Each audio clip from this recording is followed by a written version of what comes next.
మాతృదేవోభవ. ఎంత అలజడిలోనున్న ఏమి అయినా ఒక్క మారటు తల ఎత్తి దిక్కులకును దిక్కునైయున్న జగదంబ దిక్కు చూడ ధిక్కరీంద్రమునై సృష్టి ధిక్కరింతు ధిక్కరీంద్రమునై సృష్టి ధిక్కరింతు.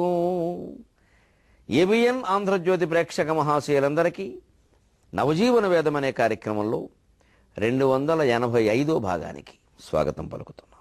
3 రకాల బుద్ధులు చెబుతున్నాడు పరమాత్మ 18వ అధ్యాయం మోక్ష సన్యాస యోగంలో. సాత్విక బుద్ధి చెప్పాడు, రాజస బుద్ధి చెప్పాడు, ఇప్పుడు తామస బుద్ధి చెబుతున్నాడు. యయా ధర్మం అధర్మం ధర్మమితియా మన్యతే తమసావృత సర్వార్థాన్ విపరీతాంశ్చ బుద్ధిస్సాపార్థ తామసి. ఈ ఒక్క మాటతో సర్వార్థాన్ విపరీతాంశ్చ, దాంతో మనకు అర్థమైపోయింది. మనలోనే కొందరు ఉన్నారండి ప్రతిదానికి విపరీతార్థాలు లాగడం. చాలా చిన్న విషయం అది, అంత విపరీతం లాగాల్సిన పని లేదు, అంత భయపడవలసిన పని లేదు, భయపెట్టవలసిన పని లేదు. పైగా ఆలోచించాల్సిన విధానం అది కాదు. సర్వార్థాన్ని విపరీతాంశ అంటే అత్యాధునికమైన ఉదాహరణ చెబుతున్నాం. ఓ సంతలోకి వెళ్ళే మనం కూరగాయలు అమ్మేవాళ్ళు ఉన్నారు. వాళ్ళంటే మనకేదో జాలి ఉంది, ఉంటుందండి, తప్పే ఉందని. వాళ్ళు ఎన్ని కూరగాయలు వృధా అయిపోతాయండి, వాళ్ళకి ఆలోచిస్తారని వాళ్ళ గురించి ఆలోచించదండి. ఎవరి మటుకు వాళ్ళు మంచి వంకాయలు మంచి దోసకాయలని ఏరేసి తెచ్చేసుకుంటే కొంచెం దెబ్బతినవన్నీ ఏమవ్వాలి? ఎన్ని కేజీలు వాళ్ళు పారిపోయాలి? అసలు వాళ్ళకి అందులో మిగిలేదంతా. ఇది ఖచ్చితంగా మనం కూరలు కొనేవాళ్ళం ఆలోచించాలి. ఆలోచించి ఎవడైనా కాస్త జాలి కలిగిన వాళ్ళు, నవజీవన వేదం వింటున్న వాళ్ళు, పాపం అలాగే చాలామంది మంచివాళ్ళు, కాస్త ఆడవాళ్ళు దయాహృదయం, ఆడవాళ్ళకి సహజంగా దయాహృదయం ఉంటుంది, కొంతమందికి ఇంకాస్త ఎక్కువ. పోన్లే అని ఏదో వాళ్ళకి బేరం ఆడకుండా డబ్బులు ఇస్తే వాళ్ళని చేతకాని వాళ్ళకి చూడడం. మీరు ఇలా ఉండబట్టేనండి వాళ్ళు రేట్లు పెంచేశారు, ఇదే సర్వార్థాన్ విపరీతాంశ, ఇదే తామస ప్రవృత్తి. ఈ వ్యాఖ్యానాలు మానుకోవాలి. ఒక్కళ్ళు జాలి చూపించి బలహీన వర్గాల పట్ల 10 రూపాయలు ఎక్కువిస్తే దానివల్ల సమాజం అతలాకుతలం అయిపోయిందా? అంత నష్టం వచ్చేసిందా ఈ కోటీశ్వరులకి? కూరగాయల వాడికి 10 రూపాయల మేలు జరిగినంతలో వీళ్ళకి ఇంత బాధగా ఉందా? అంటే మన హృదయాలు ఎంత కుళ్ళిపోయాయో మనం అర్థం చేసుకోవాలి. సమాజం కుళ్ళిపోవడానికి ముందు మన హృదయం కుళ్ళిపోయింది, అందువల్ల అది కుళ్ళిపోయింది. మన మనస్సు బాగుంటే అది బాగానే ఉండేది. ఆ మాత్రం మేలు కూడా వాళ్ళకి జరగద్దు, ఎంతసేపు మనకే మేలు జరగాలి. కష్టపడి ఎక్కడో రైతులు పండించిన పంట, అందులో ఆ కూరగాయల వాళ్ళు రోజు ఓ చోట పెట్టుకోవాలి. రోజు కుదురుతుంది, ఓ రోజు కుదరదు. వాళ్ళకి పిల్లలు ఉన్నారు, పాలు ఇచ్చుకోవాలి, పెంచుకోవాలి. వాళ్ళకి చదువులు చదివించాలనే తాపత్రయం ఉంది. ఏవో కరెంట్ రేట్లు ఎక్కడి నుంచో తెచ్చి పెట్టుకుని వాళ్ళు నానాయాతన పడి అక్కడ పెట్టుకుంటారు. ఆ వెళ్ళిపోయే రోజు చూస్తాం, మాకు ఆ సైనిక్పురిలో సంత సోమవారం నాడు జరుగుతుంది. మంగళవారం పొద్దున చూస్తే ఎన్ని కూరగాయలు వృధాగా పారేసి ఉంటాయో, పుచ్చిపోయి దెబ్బతిన్నా ఎవడో పట్టుకెళ్ళలేదు. వాడికి పట్టుకెళ్ళినా అమ్ముడవు. అవి ఇంత నష్టం వచ్చిందా అనిపిస్తుంది చూస్తే. అలాగే చెత్తబండి వాడు ఉంటాడు, వాడికి 30 రూపాయలు జీతం అండి, మరీ దారుణం అండి. నెలకు 30 రూపాయలా? రోజు వచ్చి ఇంటి చెత్త తీసుకోవాలి. మనం వేలు పెట్టడానికి కూడా అసహ్యించుకునే చెత్త వాడు తీసుకెడుతున్నాడే, రోజుకి రూపాయి అండి. వారికి జీతం పెంచి 50 60 ఇచ్చారనుకోండి, ఎవరు మిగిలిన వాళ్ళు తాగదా. మీరు పెంచబట్టే వాళ్ళు అడుగుతున్నారండి. ఇంకా రకరకాల మాటలు, భాష బాగుండదు. కానీ వాళ్ళు బాగా లావు అయిపోయారు, ఎవడో పెరిగి అవ్వకూడదండి, వీళ్ళే అవ్వాలండి. ఈ లిప్స్టిక్లు పూసుకున్న వాళ్ళే బాగా లావు అవ్వాలా? ఇంక బలహీన వర్గాల వారు ఎవరు కాస్త లావు అవ్వకూడదా, బలవకూడదా? తప్ప అండి? ఎంత ఘోరంగా ఆలోచిస్తున్నాం మనం డబ్బున్న వాళ్ళం. ఆ మాత్రం జాలి దయ లేకపోతే ఎలా బతుకుతాం అసలు ఈ ప్రపంచంలో? అప్పుడే వాళ్ళకి వెంటనే బలు పని, ఓ పని పేర్లు పెట్టేసి అసలు వాళ్ళకి ఇంకా ఏమి ఇయ్యకూడదు, వాళ్ళని అణగదొక్కాలని ప్రవృత్తితో మాట్లాడుతున్నారని ఆశ్చర్యకరంగా. ఇదే సర్వార్థాన్ని విపరీతాంశ. ఒక్కరు చెత్తబండి వాడికి ఎక్కువ జీతం ఇచ్చినందువల్ల, ఒక్కళ్ళు కూరగాయల వాడి దగ్గర బేరం ఆడకుండా కూరగాయలు కొనడం వల్ల, ఒక్కళ్ళు ఆటో వాడి దగ్గర బేరం ఆడకుండా ఆటో ఎక్కి దిగినప్పుడు వాడికి ఇంకో 20 రూపాయలు అదనంగా వెళ్ళడం వల్ల ప్రపంచం అతలాకుతలం అయిపోదు. ఈ తామసిక బుద్ధి మానుకోవాలి. మనం చేయట్లేదు, వాళ్ళని చేయనివ్వట్లేదు. మీరు చేయకపోతే చేయకపోండి, పక్కవాడు చేస్తే ఆనందించలేదు, ఊరుకోండి. కనీసం వాడు నీరసపరిస్తే వాడు మానేస్తాడు. ఇంక కృష్ణుడి మాటలు ఎవడు వినేవాడు? ఎవడు కృష్ణుడు విగ్రహాన్ని పూజించేవాళ్లే. కానీ ఇదే అధర్మం ధర్మమితియా మన్యతే తమసావృత సర్వార్థాన్ విపరీతాంశ్చ బుద్ధిస్సాపార్థ తామసి. అధర్మాన్నే ధర్మంగా భావించడం. 10 రూపాయలు వాళ్ళకి ఇస్తే నష్టం ఏమిటి? దీనికి భారతం నుంచే ఉదాహరణలు ఏమిటంటే, దుర్యోధనుడు అధర్మాన్ని ధర్మం అంటాడు, సర్వార్థాన్ని విపరీతంగా వాదించాడు. కృష్ణుడు స్వయంగా అడిగాడు రాయబారం అయిపోయాక, ఏమిటయ్యా పక్కకి పిలిచి, బావా మతి లేదా నీకు? పాండవులను గెలవగలను అనుకుంటున్నావా? నీ మేలు కోరు చెబుతున్నా. ఏమిటి ఇలా చేస్తున్నావు? అసలు నీకు గెలుస్తాననే నమ్మకం ఉందా? వాళ్ళ రాజ్యం వాళ్ళ ధర్మమే కదా, నీకు ధర్మం అని నీకు అనిపించట్లేదా అంటే అన్నాడు ఆయన. జానామి ధర్మం నచమే ప్రవృత్తి, జానాం యధర్మం నచమే నివృత్తి. మాధవ, నాకు ధర్మం ఏదో స్పష్టంగా తెలుసు, కానీ నాకు అది చెయ్యాలని అనిపించట్లేదు. అంతేకాదు, నాకు అధర్మం ఏదో స్పష్టంగా తెలుసు, నాకు అదే చెయ్యాలని అనిపిస్తోంది. ఇదే అధర్మం ధర్మమితి. ఎందుకు అనిపిస్తోంది? వాడిది జీవ లక్షణం అది. ఇక దుర్యోధనుడు నాశనం అవ్వవలసిందే, వాడితో పాటు కొంతమంది పోవలసిందే. ఇటువంటి దుర్యోధనులు మనకు ఎదురైనా, మన ఇళ్లల్లో ఉన్నా, మన ఉద్యోగాల్లో ఉన్నా, మనకి ఏం చేయాలి? మనం వాడికి దూరంగా ఉండాలి. వాడిని మార్చే ప్రయత్నం చేయొద్దు. అనవసరం, అది జరగదు. అది కృష్ణుడు మార్చని దుర్యోధనుడు మనం మారుస్తాం. కానీ కృష్ణుడు ప్రయత్నం చేశాడు, గమనించండి, వదిలేయలేదు. చివరికి వీడిని మార్చడం కంటే కర్ణుడిని మార్చడం మంచిదని ఆయన దగ్గరికి వెళ్ళాడు. పాపం ఇది అయ్యాక దుర్యోధనుడే ఒప్పుకుని ఉంటే కర్ణుడి దగ్గరికి వెళ్ళాల్సిన అవసరం లేదు. ఎందుకని వీడు వాడి మీద ఆధారపడ్డాడు కదా. పోనీ వాడిని ఏదో మమకారం పేరు మీద లాగితే పోనీ ఆ రకంగా యుద్ధం మానేస్తాడు. మన పరమాత్మ ఆ ప్రయత్నం కూడా చేశాడు. అందుకే పరమాత్మ సంపూర్ణంగా యుద్ధ ప్రయత్నాలు మానేసి శాంతి ప్రయత్నాలు చేశాడు. తప్పనిసరి అయినప్పుడు అర్జునుడికి యుద్ధం చెయ్యమని చెప్పాడు. పరమాత్మను యుద్ధదూత అంటే అలాగేంటి, పరమశాంతి దూతను పట్టుకొని ఆయన గరుత్మంతుని మీద ఎక్కితే ఎక్కచ్చండి. ఆయనకి ఇష్టమైన పెట్ట శాంతి పావురం అండి. శ్రీ మహావిష్ణువుకి ఇష్టమైన పెట్ట శాంతి పావురం అమ్మ, గరుడ పక్షి కాదు. ఆయన శాంతి పావురాన్ని ప్రేమిస్తాడు భగవంతుడు. గరుడ పక్షులు నేను గ్రద్దల్ని ప్రేమిస్తారండి భగవంతుడు. అవేవో వాహనాలు, అది వేరే విషయం. ఆయన శాంతి ప్రేమికుడు, శాంతి కామకుడు. ఎంత ప్రయత్నం చేశాడు, పిచ్చాడిలాగా చిన్నపిల్లాడిలాగా. జరగదని తెలుసుండు కూడా. ఆ తాపత్రయాన్ని, ఆ చిత్తశుద్ధిని మనం అర్థం చేసుకోవాలి. ఇంత చేస్తే ఆయన ఏమన్నాడు? నాకు అధర్మం అని తెలుసు, అయినా అదే చెయ్యాలనుంది. నాకు ధర్మం అని తెలుసు, అయినా చెయ్యాలనేది తామస బుద్ధి. పైగా సర్వార్థాన్ విపరీతాంశ. ఇది కూడా దుర్యోధనుల్లో ఉంది. మీకు దానవీర శూరకర్ణ డైలాగుల్లో ఉంటుంది. ఇవో పెద్ద గొప్ప డైలాగుల కింద కొంతమంది ఫోను రింగ్ టోన్లో కూడా పెట్టేసుకుంటున్నారు. ఆ డైలాగులు మరీ మరీ వినడం చాలా తప్పు. ఎన్టీ రామారావు గారు బాగా చెప్పారంటే ఆయన పాత్రకి న్యాయం చేశారు. ఆయన ప్రవృత్తి దుర్యోధనుడు కాదు కదండి. ఆయన రాముడు వేశాడు, భీష్ముడు వేశాడు, శ్రీకృష్ణుడు వేశాడు.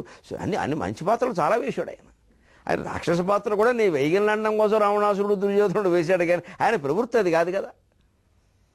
అంచేది ఆయన డైలాగులు రామారావు గారికి ఇష్టమైన డైలాగులు అనుకోకండి. అవి దుర్యోధనుడికే ఇష్టమైన డైలాగులు. అవి ఎవరు రాశారు? ఆ సినిమాలో ఆ పాత్ర అలా ఉంటే అందులో ఎన్టీఆర్ వేస్తున్నాడు. ఆయనకి తగిన సంభాషణలు ఉండాలి. అందుకని ఏమి ఏరులు పారులు ఏవులో పుట్టిన మన కులము ఎప్పుడో దగ్ధమైనది, ఇంకను కులము అని వ్యర్థవాదమేల. గొప్ప డైలాగులు కావండి ఇవి. నీతికి నిలబడేవి కావు, ధర్మానికి నిలబడేవి కావు. ఆయన బాగా చెప్పడం వల్ల మనకి ఆకట్టుకోవచ్చు, కానీ ధర్మానికి ప్రతీకలు కావు అవి. ఎవరు నాకు పినతండ్రి, వాయుదేవుడా, పాండురాజా, మాట్లాడడానికి బాగుంటాయి. ఆ మాట కోసం దుర్యోధనుడు పుట్టుక మీద చాలా గొడవలు ఉన్నాయి. అవి ప్రతి దాని మీద ఉంటాయి. ఏనాడో సంకరమైనది, అదేం కాదు. అంత సంక్రమేం కాలేదు. అత్యవసర పరిస్థితుల్లోనే చేశారు. అది అత్యవసర పరిస్థితి. ఎప్పుడూ అత్యవసర పరిస్థితి ఉంటుంది. ఇదే సర్వార్థాన్ని విపరీతాంశ. ఆయనకున్న ప్రవృత్తికి ఆ మాటలు మాట్లాడడం ఒక ధర్మం. ఒక నటుడుగా ఒక ధర్మం కాబట్టి ఆయన మాట్లాడచ్చు. ఆయన బాగా న్యాయం చేశాడు, అది వేరే విషయం. మరి అదే మనిషి అదే సినిమాలో కృష్ణ పాత్ర వేశాడు.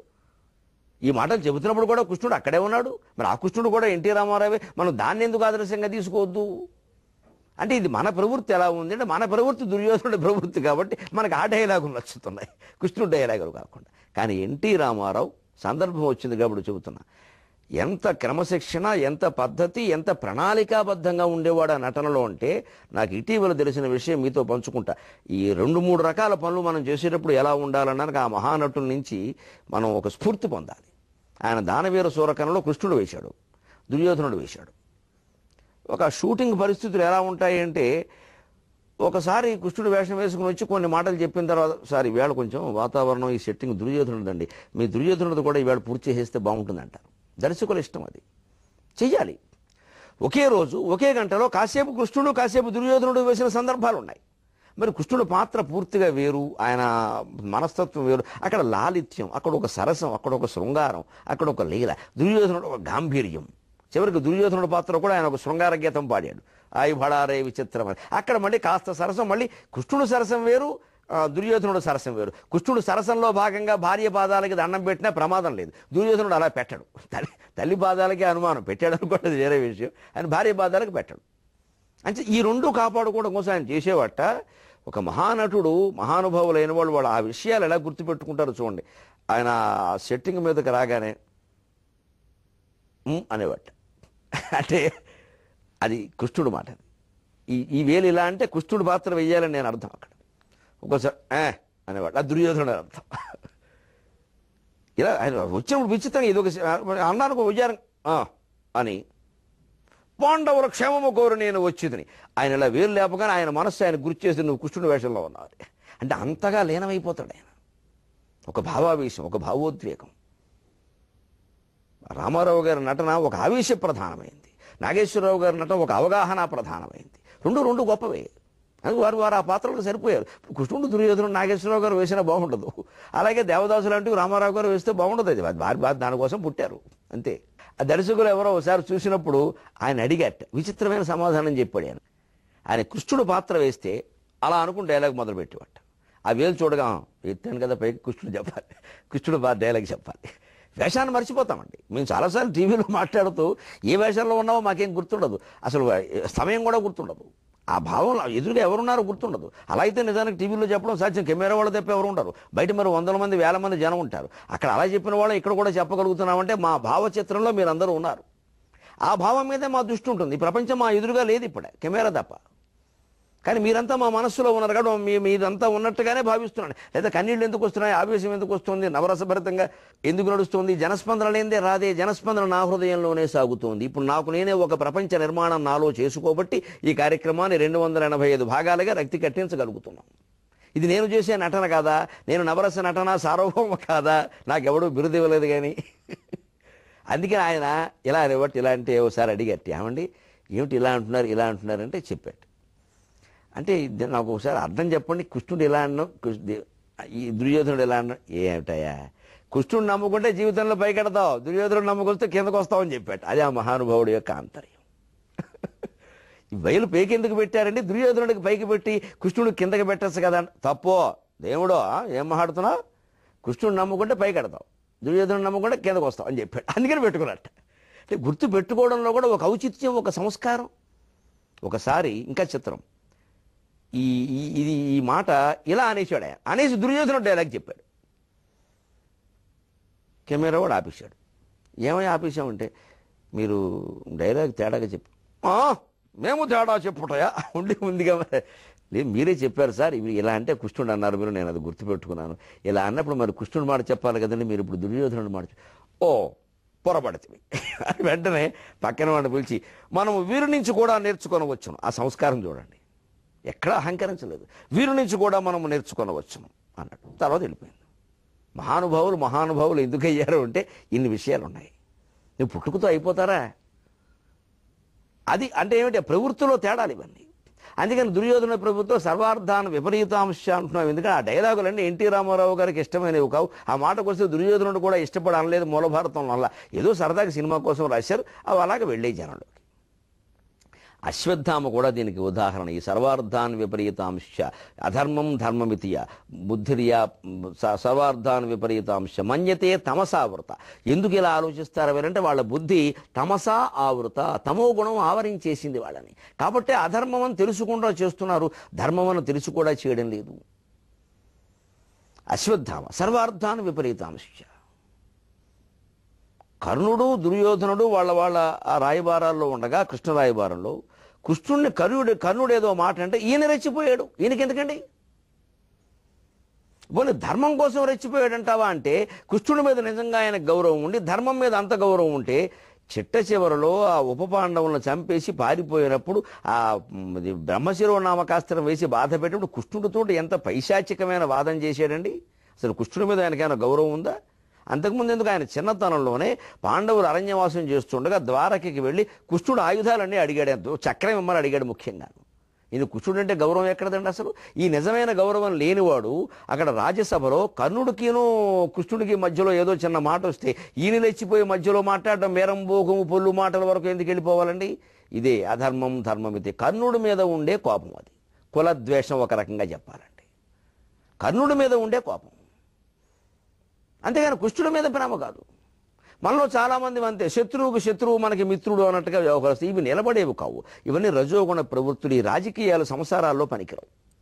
రాజకీయ కార్యకలాపాల్లో ఎప్పుడైనా ఎన్నికల సమయంలో అది కూడా కొద్దిగా ఉపయోగపడితే ఉపయోగపడచ్చు, 1000 ఓట్లు అదనంగా పడ్డానికి.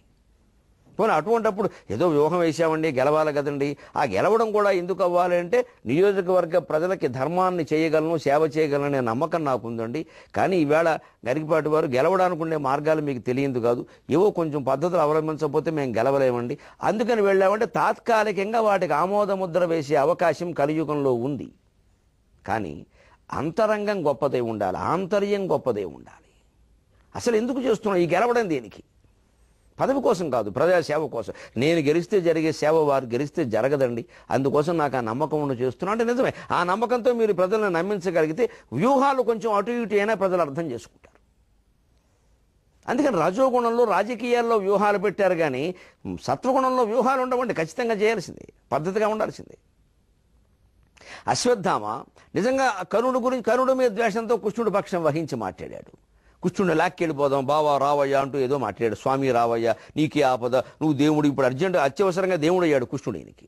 పోనీ అంత దేవుడుగా ఆయన మీద గౌరవం ఉందా అంటే, అర్ధరాత్రి ఉపపాండవులను చంపడం కోసం భీకరమైనటువంటి దండయాత్ర దాడి ఎక్కడికి చేసినప్పుడు ఒక గుడ్లగోపం చూసి అంత రెచ్చిపోవడం ఏమిటండి? పైగా దుర్యోధనుడు పడిపోయిన విధానం చూసి పాండవుల్ని అన్యాయంగా చెప్పారంటే, పాండవులను ఆయన చేసిన అన్యాయాలన్నీ ఏమయ్యాయి? ఈ విపరీతవాదన ఏమిటి? ఇదే సర్వార్థాన్ విపరీతాంశ. అంచేత మన జీవితాల్లో మనం ఈ విపరీతవాదాల్లోకి పోకూడదు. చేసిన హత్యల్ని సమర్థించుకోవడం అశ్వత్థామ, ఆ తర్వాత కూడా ఇంకా కక్షగట్టి అపాండవం కావాలని శాస్త్రం వేయడం, దాన్ని ఉపసంహరించవయ్యా మొగుడా అంటే ఎంతకీ చేయకపోవడం, ఇదంతా తమోగుణం కాదు. ఈ తమోగుణం అనేది మనలోకి రానివ్వకూడదు. ఒకవేళ మన మీద ఎవరైనా ప్రయోగిస్తే, అంటే తమోగుణం ఉన్న వాళ్ళ బారిన మనం పడితే యథాశక్తి ప్రయత్నం చేస్తాం. ఆ ప్రయత్నాలు అన్నిటికంటే గొప్పది భగవత్ ప్రార్థన.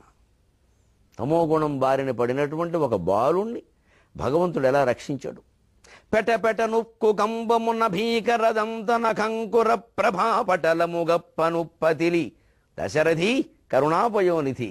పెట నుక్కు కంబమున్న భీకరదంతన కంకుర ప్రభా పటలముగప్పనుప్పతిలి భండన వీధి నృసింహ భీకర స్ఫుటపటు శక్తి, నృసింహ భీకర స్ఫుటపటు శక్తి. హేమకశిపున్ విదలించి సురారి పట్టిని ఉత్కట కృప బ్రోచినావు గదే, ఉత్కట కృప బ్రోచినావు గదే దశరథి కరుణాపయోనిధి. రామదాసు గారి పద్య నిర్మాణం చూడండి. ఫట ఫట ఫట ఫట పగిలింది స్తంభం, అందుకే టకార ప్రాస, అది పద్య నిర్మాణం. కంబము పగిలిన ఎంతట అంబకు అని దిక్కుమాలిన పద్యాలు రాయకూడదు, అర్థం అవడం కోసం. ఇలా ఉండాల్సిందే. స్తంభం పగిలినప్పుడు నృసింహస్వామి వచ్చినప్పుడు శైలి ఇలాగే ఉండాలి. అర్థం చేసుకోవడం చదివేవాడు పూచి. అర్థం కావడం కోసం కవి రసభంగం చేయకూడదు, నీరసం చేయకూడదు. దాన్ని అర్థం కావాల్సిందే. మొత్తం సమస్త సాహిత్యం, సమస్త సంగీతం, సమస్త శాస్త్రాలు ప్రజలకు అర్థం కావడం కోసమే ఉన్నాయి. కానీ ప్రజలందరూ అర్థం చేసుకునే స్థాయిలో ఉండరు. అందరికీ దీన్ని అర్థం చేయించాల్సిన అవసరం మనకి లేదు. వారికి జీవితంలో అవసరం ఏర్పడినప్పుడు వారు బాగా అర్థం చేసుకుంటారు. పల్లెటూళ్ళలో వ్యవసాయం చేసుకున్నటువంటి రైతులు పూర్వం బ్రహ్మాండమైన పద్యాలు పాడేవారు. వారికి అర్థమయ్యాయి ఇవన్నీ. వారేం కూర్చొని చదువుకోలేదు, వారు తెలివితేటలు ఉపయోగించారండి. వారేం సామాన్యులు కాదు.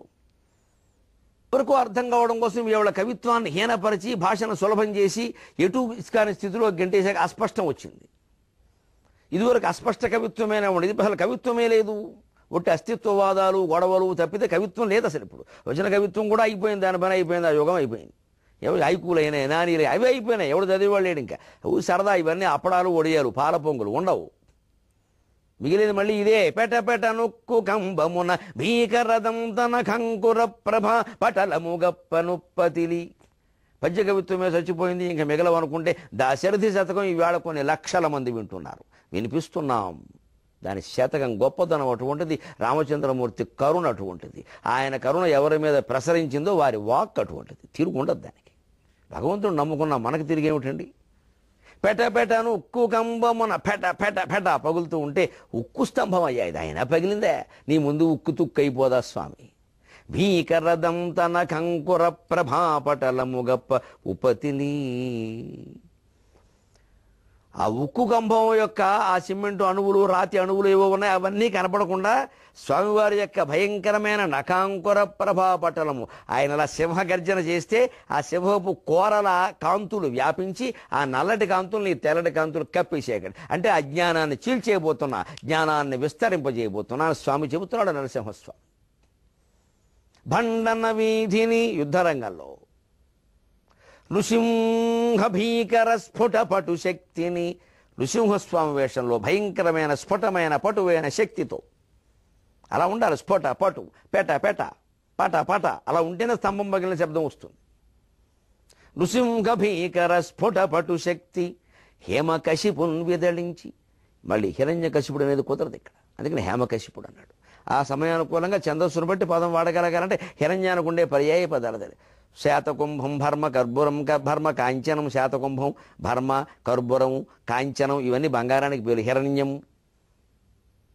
అవి తెలుసుకోవాలి అమరకోశం. అప్పుడు పర్యాయ పదాల కింద ఏదో ఒకటి వాడతాం. ఎంతసేపు బంగారం బంగారం అంటే అది ఛందస్సు ఏమడకపోతే ఏం చేస్తారు, బంగారము బాంగారం అని రాస్తే చికాగ్గా ఉంటుంది. అది జాషువా గారు చెబుతాడు, లఘువు గురువు లఘువు చేసి కుంచించి కుంచించి, లఘువు గురువు చేసి లాగి లాగి, కవిత చెప్పునట్టి కవి గులామును పట్టి, ముక్కు గోయవలయు తొక్కిపట్టి అన్నాడు ఆయన. పేర్ల కోసం, ఊళ్ళ పేర్ల కోసం, మనుషుల పేర్ల కోసం పర్యాయ పదాలు తెలియకుండా, నానార్థాలు తెలియకుండా వాటిని పెద్ద అక్షరాలను చిన్నవి చేసి, హ్రస్వాలను దీర్ఘాలు చేసి, దీర్ఘాలను హ్రస్వాలు చేసి, రామారావు అనే పదం రావాలంటే దాన్ని శార్దూల వృత్తంలో చెప్పాలి. అందుకని ఉత్పలమాల్లో మొదలుపెట్టి రామారావు అంటే కుదరదండి. తప్పనిసరి అయితే ఏదైనా పరిస్థితి వేరు, మిగిలినంతా సరిపోయి ఒక్కటైతే పోను ఒప్పుకుంటారు, పర్వాలా. కానీ చేతకాక చేయకూడదు. అది చేతనైనా దానికి తగిన ఛందస్సు ఎంచుకోవాలి. అలాగినా హేమకశిపుని హిరణ్యకశిపుణ్ణి, హేమనేత్రుడు అన్నాడు ఇదివరకు వాడు తమ్ముడిని, హిరణ్యాక్షుణ్ణి హేమకశిపుని విదళించి, సురారి పట్టిని ఉత్కట కృపగాచినావు గదే దశరథి కరుణాపయోనిధి. గమనించండి, హిరణ్యకశిపుడు తమో గుణానికి ప్రతీక, రజోగుణం కూడా కాదు. ఎందుకంటే సొంత కొడుకును బాధపడతారండి ఎవరైనా? దుర్యోధనుడు ఇంకా రజోగుణం, ఈ తమో గుణం. ఇంక రజస్సులు తమస్సు రెండు ఉన్నాయి. దుర్యోధనుడు తమస్సు ఎక్కువ. అశ్వత్థామలో కూడా రజస్తమస్సులు, తమస్సు ఎక్కువ. హిరణ్యకశిపుడులో తమస్సే అసలు, రజస్సు కూడా తక్కువ, సత్వగుణం సమస్య లేదు. ఎందుకంటే ఆ అవతార లక్షణమేది. వాడు అలాగే ముగిపోవాలి, వాడి జీవితం వాడే అలా కోరుకున్నాడు, తొందరగా వెళ్ళిపోవాలి పైకి అంటే ఇలాగే ఉండాలి. మళ్ళీ ఏదో మనం కొంచెం సత్వగుణం ప్రదర్శించాడు స్వామివారు ఆలస్యం చేస్తారు, ఇంకో జన్మ ఎత్తారు ఇక్కడ.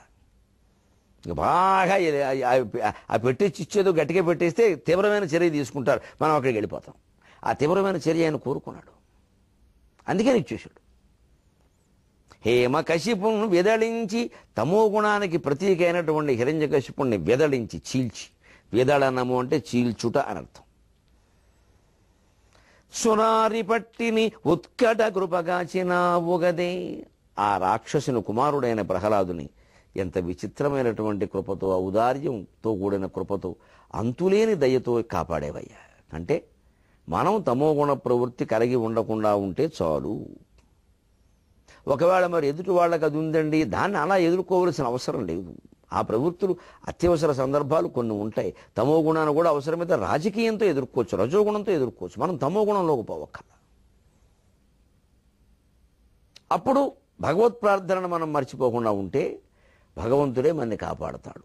అంతగా ఆ తమో గుణం వాళ్ళ వల్ల, రౌడీల వల్ల, మరొకరి వల్ల భయం ఉంటే, నేను మొదటే చెప్పాను మీకు, ఎంత అలజడిలోనున్న ఏమి అయినా ఒక్క మారటు తల ఎత్తి దిక్కులకును దిక్కునైయున్న జగదంబ దిక్కు చూడ ధిక్కరీంద్రమునై సృష్టి ధిక్కరింతు.